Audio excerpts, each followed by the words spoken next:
Saudara-saudari sekalian yang terkasih dan dikasihi oleh Tuhan. Pesta pembaptisan Tuhan adalah peristiwa amat penting dan sangat indah untuk kita. Di mana letak pentingnya dan di mana indahnya? Mari kita renungkan dalam 3 poin singkat berikut. Yang pertama, legitimasi Yesus sebagai anak Allah. Yesus dibaptis di sungai Yordan oleh Yohanes Pembaptis. Ketika keluar dari air, dan tadi disebutkan ketika Yesus sedang berdoa setelah dibaptis, langit terbuka, Roh Kudus turun di atasnya. Dan terdengar suara dari surga, "Engkaulah putraku terkasih, kepadamulah aku berkenan." Lewat pembaptisan Yesus ini terungkaplah misteri Allah Tritunggal. Roh Kudus Allah turun dari surga dan hinggap pada diri Yesus. Dengan menyebut Yesus sebagai putraku, berarti suara itu adalah Allah Bapa. Sekaligus Yesus adalah anak Allah. Inilah berita amat penting karena ketiga pribadi Allah, Allah Bapa, Allah Putra, Allah Roh Kudus dapat kita kenal melalui pembaptisan yang Yesus lakukan.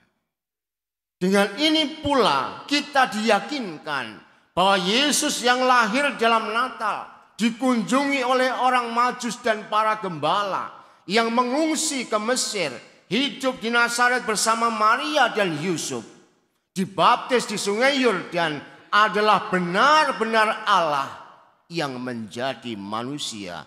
Dialah Mesias yang dijanjikan untuk menyelamatkan kita. Oleh karena itu, lewat pembaptisan yang diterima Yesus pada hari ini, keraguan kita dibayar dengan lunas. Kemudian yang kedua, legitimasi kita yang dibaptis. Setelah memproklamasikan sebagai anak Allah dengan disertai oleh kuasa Roh Kudus, dan Allah Bapa memberi kesaksian bahwa dialah putra Allah, Yesus membaptis banyak orang di daerah Yudea. Oleh Yohanes dikatakan, "Ia akan membaptis kamu dengan Roh Kudus dan dengan api." Inilah catatan yang penting untuk kita. Baptisan kita di sini berarti tidak sekadar dikucuri air, diolesi minyak krisma, diberi kain putih, diberi lilin yang menyala. Tidak sekadar tindakan material belaka. Maka mulai saat ini setelah kita mendengar sabda Tuhan ini, kita jangan ribut tentang baptisan kucur atau baptisan tenggelam. Kalau romonya tengil kayak saya itu, baptisan tenggelam bahaya. Kalau tenggelamkan gitu 10 menit, 15 menit kan repot malahan. Maka enggak usah ribut tentang baptisan kucuran, lo baptisan tenggelam, malah bahaya yang tenggelam ini. Kalau misalnya sedang sakit jantung tiba-tiba bukan malah sembuh, malah menggelepar di tengah air itu. Kita sampai sekarang masih berbicara tentang soal-soal itu. Padahal di dalam baptisan selalu ada materia dan forma. Materianya ya memang air mesti ada.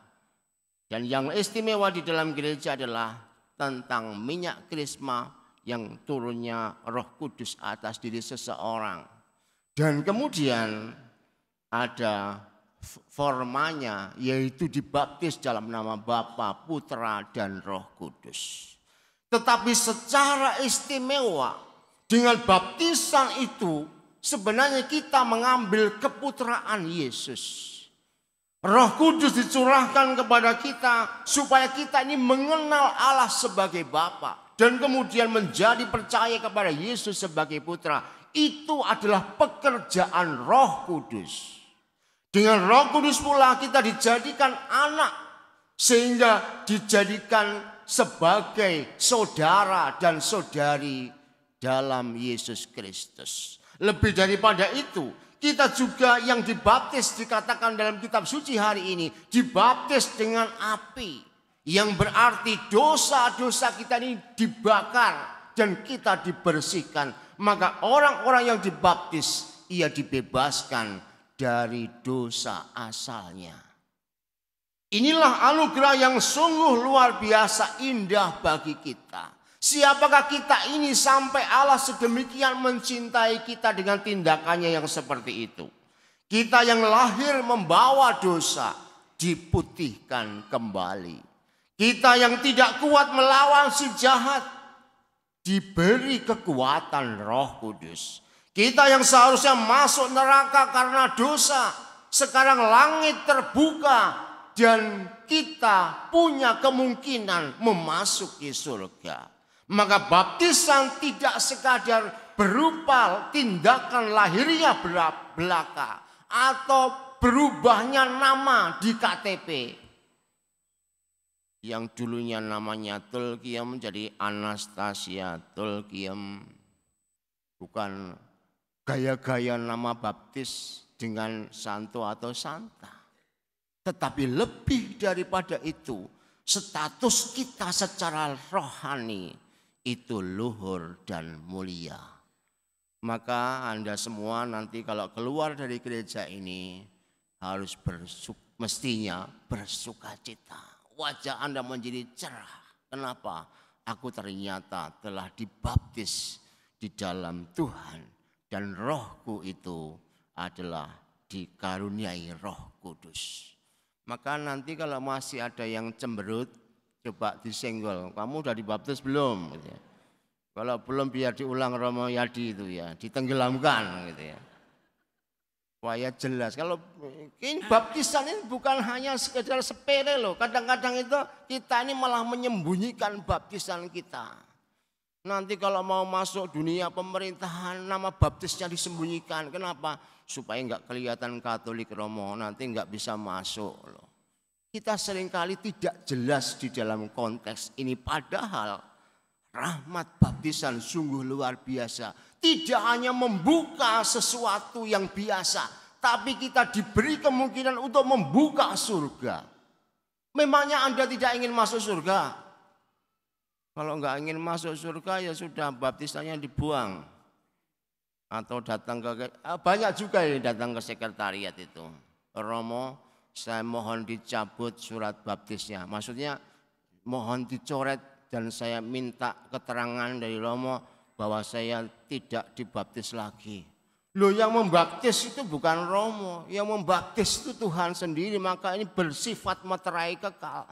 Sehingga Romo itu tidak punya hak untuk mencoret namamu dari pembaptisan. Kalau sudah dibaptis ya sampai mati dibaptis.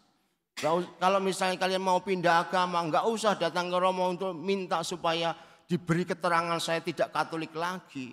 Enggak usah, itu urusan pribadi. Karena apa? Baptisan selalu berkonteks seperti ini. Sekarang mari kita masuk ke bagian yang ketiga, hidup baru sebagai anak yang terkasih. Mengapa Yesus disebut sebagai putra Allah yang dikasihi oleh Bapaknya? Mari kita sejenak melihat alasannya. Sebagai anak, Yesus selalu menaati kehendak Bapaknya. Maka dia pernah mengatakan, makananku ialah melakukan kehendak Dia yang mengutus aku dan menyelesaikan pekerjaannya. Kemudian kata-kata yang seperti ini terbukti di dalam tindakan hidupnya. Ia rela menurunkan derajatnya sebagai Allah dan mau lahir sebagai manusia. Hidupnya juga tidak pernah jauh dari bait Allah. Setiap malam atau pagi-pagi buta, ia selalu menyepi di atas bukit untuk berdoa. Sebelum melakukan mukjizat, ia menengadah ke langit dan mengucap berkat. Bahkan ketika derita disalib ia alami. Ia berkata kepada bapaknya, "Ya Bapakku, jikalau sekiranya mungkin biarlah cawan ini lalu daripadaku, tetapi janganlah seperti yang ku kehendaki, melainkan seperti yang engkau kehendaki." Seluruh hidup Yesus hanya untuk melakukan kehendak Bapaknya. Karena itu dia menjadi anak atau putra yang dikasihi oleh Bapa. Dan kepada kita Yesus juga berpesan, sebab siapapun yang melakukan kehendak Bapakku di surga, dialah saudaraku laki-laki, dialah saudaraku perempuan, dialah ibuku. Ini berarti berkat pembaptisan di satu sisi kita menjadi orang yang luhur dan mulia di hadapan Allah. Tetapi di sisi lain kita mesti melakukan tindakan konkret. Dan tindakan konkret itu adalah melakukan yang dikehendaki Allah. Mentaati yang dikehendaki Allah. Dan seringkali kita mengatakan bahwa melakukan kehendak Allah ini sulit. Padahal tidak. Melakukan kehendak Allah itu mudah.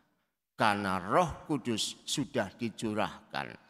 Yang sulit adalah kita suka mempertahankan diri kita. Kesulitan kita sebenarnya letaknya di situ. Kita ini orang-orang yang tidak mau kehilangan harga diri kita. Kita ini orang-orang yang tidak mau melepaskan kesenangan kita. Kita ini orang-orang yang hanya berkutat pada diri sendiri saja dan tidak mau bergerak untuk melakukan kehendak Allah. Padahal Roh Kudus lewat pembaptisan itu sudah dicurahkan pada kita. Dan hari ini kita diyakinkan hanya dengan menaati kehendak Allah itu, maka kita semua menjadi orang-orang yang dikasihi oleh Allah. Silahkan perhatikan dalam pengalaman hidup Anda. Ketika orang tua Anda itu mulai cemberut dan tidak mengasihi, hidup kalian akan sungguh-sungguh tersiksa. Tetapi ketika orang tua itu begitu mengasihi anak-anaknya, maka anak itu akan bertumbuh dengan ceria. Demikian juga kita. Saat kita dikasihi oleh Allah, maka hidup kita akan sungguh-sungguh mengalami kebahagiaan yang sejati. Dan untuk bisa dikasihi Allah, berita pada hari ini adalah melakukan kehendaknya. Dan untuk melakukan kehendak itu sebenarnya kita sudah didorong oleh kekuatan ilahi, yaitu Roh Kudus. Maka berbahagialah Anda semua yang telah dibaptis di dalam gereja Katolik. Dan semoga dengan kebanggaan itu tidak berhenti sampai di titik itu. Tapi berjuanglah bersama dengan anugerah roh yang Anda terima untuk melakukan kehendak Bapa. Sehingga dengan demikian kita bisa berjumpa di dalam surga. Maka nanti ketika Anda pulang setelah melewati pintu gereja ini, berilah salam pada yang lain. Sampai jumpa nanti kita di surga. Tuhan memberkati.